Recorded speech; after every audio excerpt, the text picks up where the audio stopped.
নমস্কাৰ শ্ৰোতা দৰ্শক বন্ধুসকল আপোনালোকলৈ সাদৰ সম্ভাষণ জনাই মোৰ চেনেললৈ আদৰণি জনাইছো। প্ৰকৃতিৰ পৰা প্ৰয়োজনীয়খিনিহে আহৰণ কৰা উচিত। অধিক আহৰণ কৰিলে প্ৰকৃতি ৰুষ্ট হয় আৰু তেতিয়াই প্ৰাকৃতিক দুৰ্যোগ হয়। আজিৰ মোৰ কবিতাৰ শিৰোনাম মই দেখা বৰাইল পৰ্বত।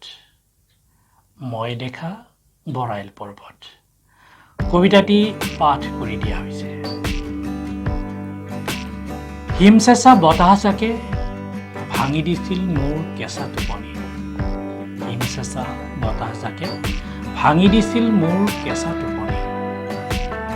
কম্বলৰ ফাকেৰে সোমাই কলিজা ভেদ কৰিছিল বতাহজাকে। কম্বলৰ ফাকেৰে সোমাই কলিজা ভেদ কৰিছিল বতাহজাকে। টানি টুনি কম্বল ঠিক ঠাক কৰি চকুহাল দিছিলোঁ মেলি। টানি টুনি কম্বল ঠিক ঠাক কৰি চকুহাল দিছিলোঁ মেলি। বাহিৰত কেৱল পোহৰ পোহৰ পোহৰ আৰু নাম নজনা অনেক পক্ষীৰ কাকলি। ৰাতি পুৱালেই নে মনে মনে ভাবিছিল। লামডিঙতেই ৰাতি দুপৰ হৈছিল।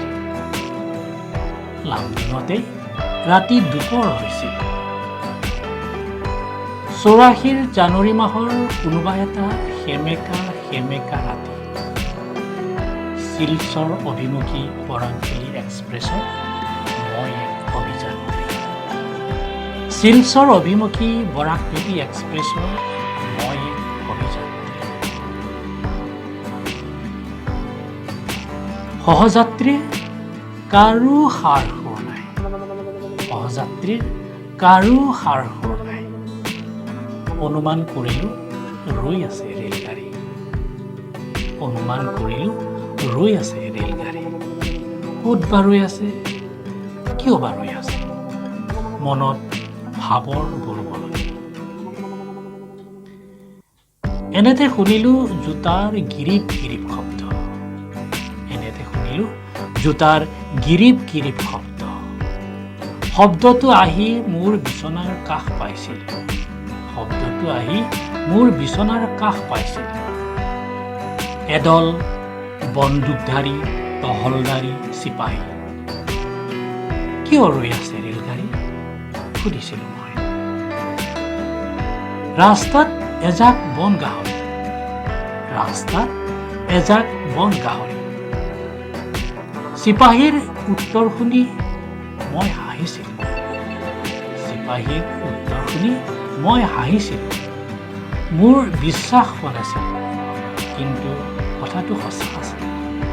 বন গাহৰিয়ে ৰখাইছিল বৰাকভেলী ৰেলগাড়ী। বন গাহৰিয়ে ৰখাইছিল বৰাকভেলী ৰেলগাড়ী। চিপাহীয়ে কৈছিল ইংৰাজ ডিমাছাৰ মাজৰ চুক্তিৰ কাহিনী। কম্বলখন আঁতৰাই দাঙি দিছিলোঁ কাঠৰ খিৰিকী।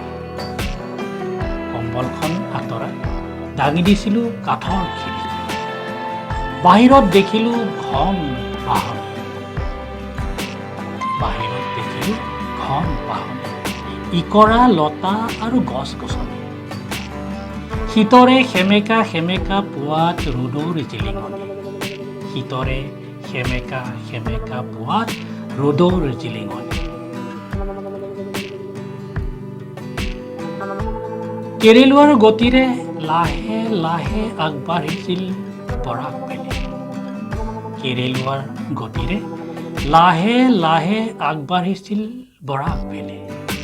ঝক ঝক ঝক ঝক কয়লাৰ ইঞ্জিনৰ ধোঁৱা তুৰিছিল কয়লাৰ গুৰি। মাজে মাজে মাৰিছিল উকি। বৰাইলৰ ভাজে ভাজে ভাজ লৈছিল ৰেলগাড়ী। নীলা নীলা গগনচুম্বী শিখৰৰ শুকুলা ডাৱৰে মন চুইছিল। নীলা নীলা গগনচুম্বী শিখৰৰ শুকুলা ডাৱৰে মন চুইছিল। সেউজী সেউজী গছলতাবোৰ, সেউজী সেউজী গছলতাবোৰ কিয় জানো বিপৰীত দিশে আঁতৰিছিল খৰখৰে। ৰেলৰ উকিয়ে উকিয়ে পৰ্বতেও ৰিঙিছিল তুঁ তুঁ কৰি। য'তেই পাইছিল পশু পক্ষী ৰৈ গৈছিল বৰাক ভেলী ৰেলগাড়ী। মই দেখা তাহানিৰ মনোৰমা বৰাইল, মই দেখা তাহানিৰ মনোৰমা বৰাইল, সৌন্দৰ্যৰ মহাৰাণী বৰাইল ক'ত বা হেৰাই গ'ল। হেৰা ডিমাচা ভাই, বুৰঞ্জীয়ে কয় তুমি খাটি অসমীয়া ভাই, বুৰঞ্জীয়ে কয় তুমি খাটি অসমীয়া ভাই।